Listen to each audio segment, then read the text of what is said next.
Olá, telespectadores e telespectadoras do Hoje em Dia, do quadro Você e o Doutor. Eu sou o Dr. Antônio Spreusser e estou aqui para responder as perguntas do chat, ok? Doutor, a Fernanda gostaria de saber o que acontece com a carência de vitamina D. Bom, é o seguinte, a vitamina D, ela é muito importante porque ela faz parte das vitaminas chamadas lipossolúveis. Então tem a vitamina A, D, E e K. A vitamina D, ela faz parte da constituição interna dos ossos. Além disso, ela dá uma nutrição para a célula. Tem muita gente que tem vitamina D muito baixa, não tem energia, tem quadro de depressão, fica triste, não tem ânimo. A vitamina D dá ânimo, disposição, força, a vitalidade, além de proteger seus músculos e seus ossos. Não esqueça, o sol é a fonte natural da vitamina D. Isso é muito importante, mas sempre passa um protetor solar. Isso vai te ajudar bastante, ok? A Shirley, ela diz que ela tem infecção urinária há muito tempo, já tomou vários antibióticos e nada resolveu. Se pergunta se existe um tratamento ou cirurgia. Então, a infecção urinária na mulher, ela é muito frequente, sabe? E não é só bactéria que dá o problema da infecção urinária na mulher. Muitas vezes você tem uma pedra no rim, um cálculo renal, muitas vezes você tem uma bexiga fora do lugar, e isso daí predispõe você a ter uma infecção urinária. Então, a primeira coisa é você passar num urologista. Lembra, relação sexual aumenta a incidência de infecção urinária, mas não pela bactéria, e sim pela inflamação da uretra. A hora que o pênis tem contato com a uretra e fica com resistência, aí dá uma inflamação da uretra. A terceira coisa é que a mulher tem estrógeno e tem progesterona, e tem vários outros hormônios, o estriol, o ACTH. Todos eles juntos podem propiciar a mulher a ter mais favorecimento de infecção urinária.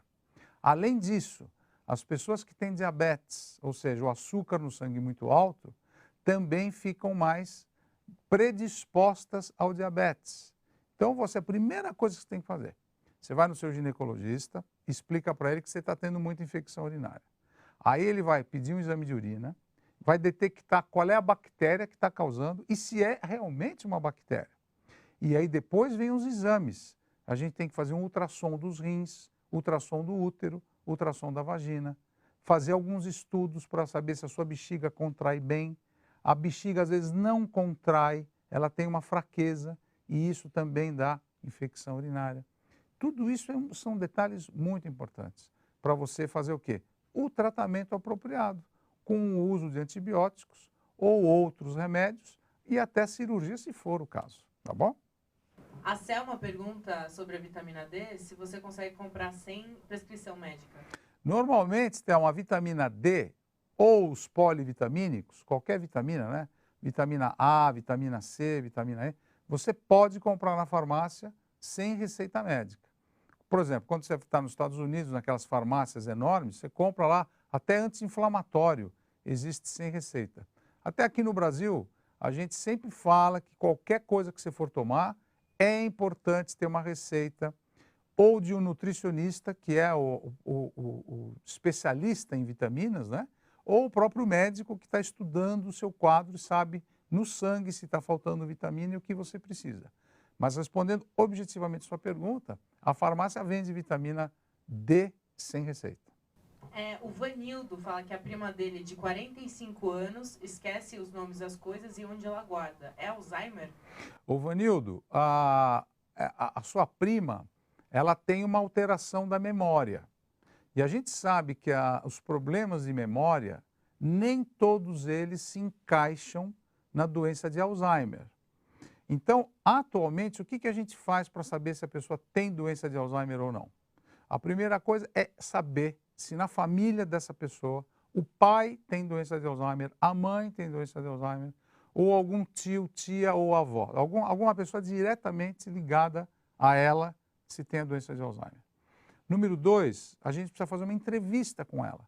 Atualmente, o neurologista, que é o médico que cuida da doença de Alzheimer, ele tem um interrogatório no consultório que ele pode fazer alguns testes de memória com a pessoa para saber que tipo de alteração da memória. Porque o que acontece? Com o dia atual, muito estresse, muita coisa que você faz, você esquece normalmente aonde você põe as coisas, o número do telefone. É porque o teu computador está muito cheio de informação. Então é o que eu sempre falo, esvazia o teu computador, porque senão não vai ter mais memória disponível para você usar. O nosso cérebro é igual. Você armazena tanta porcaria. Lembra aquele... Eu acabei de falar no programa agora, lembra aquele armário que eu mostrei? Que você vai empurrando coisas naquele armário? Você tem que limpar esse armário teu todo dia.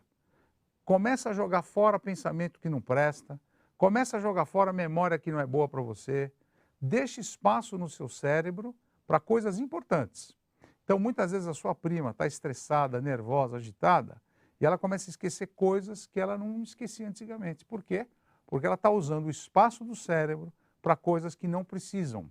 E na hora que ela precisa lembrar alguma coisa que é importante, ela não consegue. Bom, além desse exame do neurologista que vai entrevistar, ele vai fazer algum exame de sangue nela.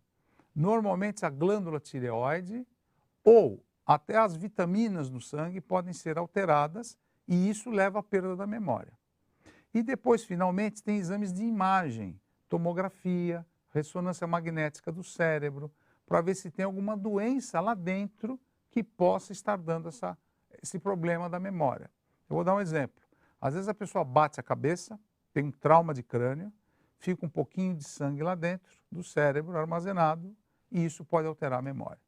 Muitas vezes pode ter um tumor cerebral, um tumor lá dentro, altera a memória. Enfim, e outras doenças que não estão necessariamente relacionadas à doença de Alzheimer. Deu para entender? Agora a pergunta da Dani é sobre a mãe dela, que tem colesterol alto e triglicérides. E ela gostaria de saber se a mãe pode tomar vitaminas e cálcio por conta própria. Então, Dani, quem tem colesterol alto e quem tem triglicérides alto são as duas gorduras que fazem muito mal para o nosso organismo. E o triglicérides e o colesterol alto, eles podem se depositar nos vasos sanguíneos e aí dá problema de aterosclerose. É uma doença que é caracterizada pelo entupimento dos vasos pela gordura. E isso é muito frequente.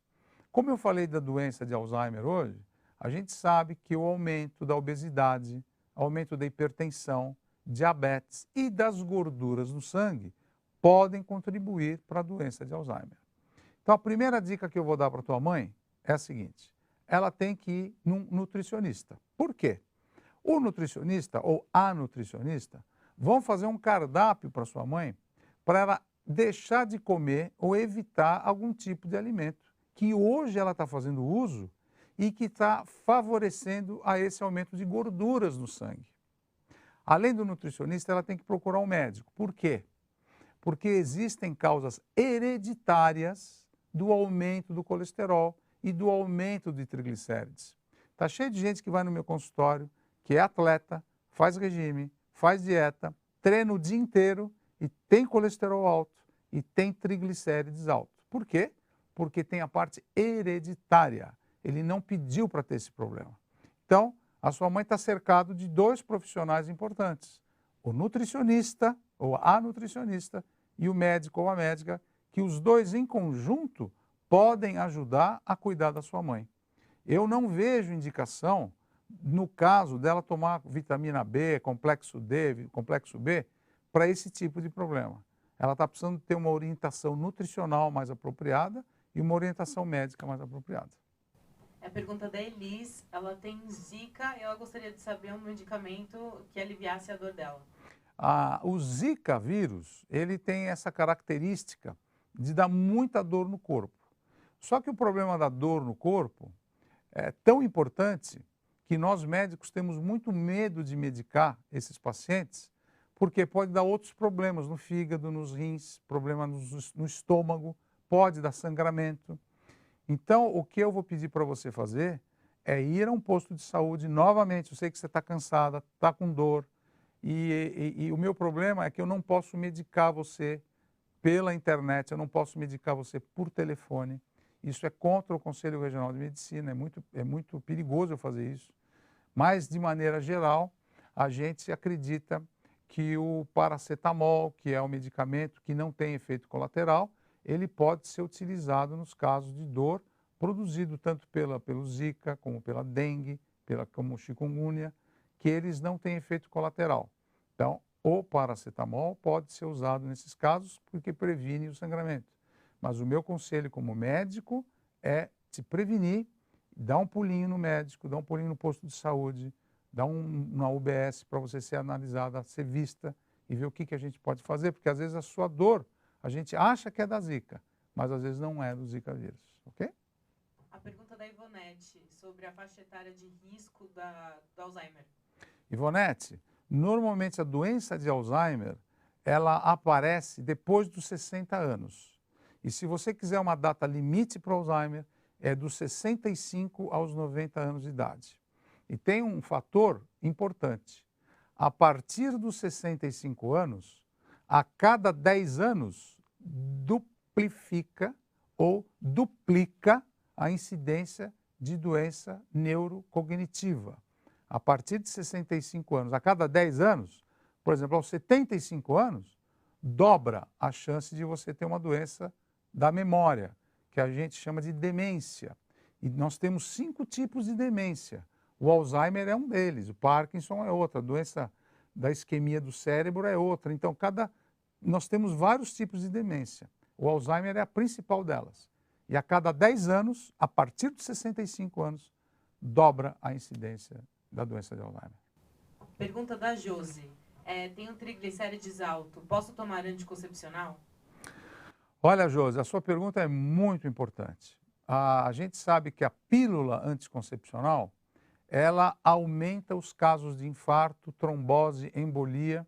Ou seja, a pílula anticoncepcional, muitas vezes, ela faz com que a mulher tenha mais doenças dos vasos sanguíneos. O triglicérides alto também aumenta a incidência de casos de entupimento do vaso sanguíneo. Então, você tem um fator que já ajuda você a entupir vaso, que é o triglicérides alto.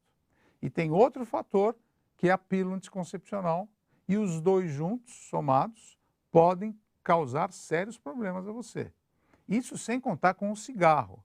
A gente sabe que pílula anticoncepcional, o cigarro, o uso do álcool e as gorduras aumentadas no sangue, todas essas doenças favorecem ao entupimento, à trombose, à embolia pulmonar, ao AVC, ao infarto na mulher.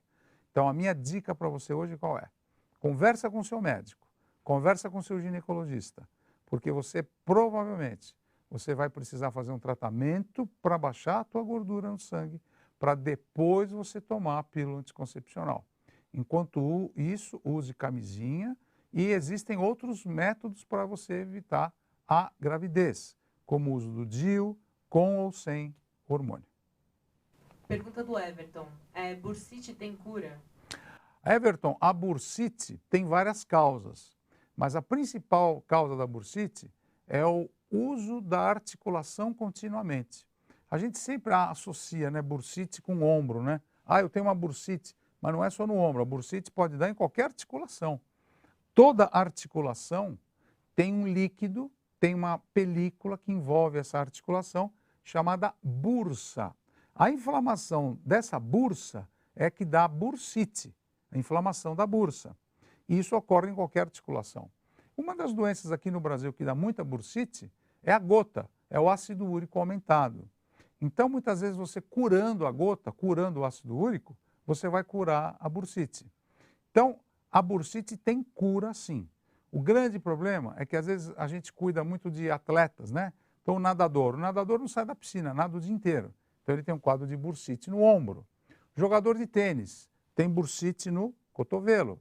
Corredor, maratonista, pode ter bursite do joelho.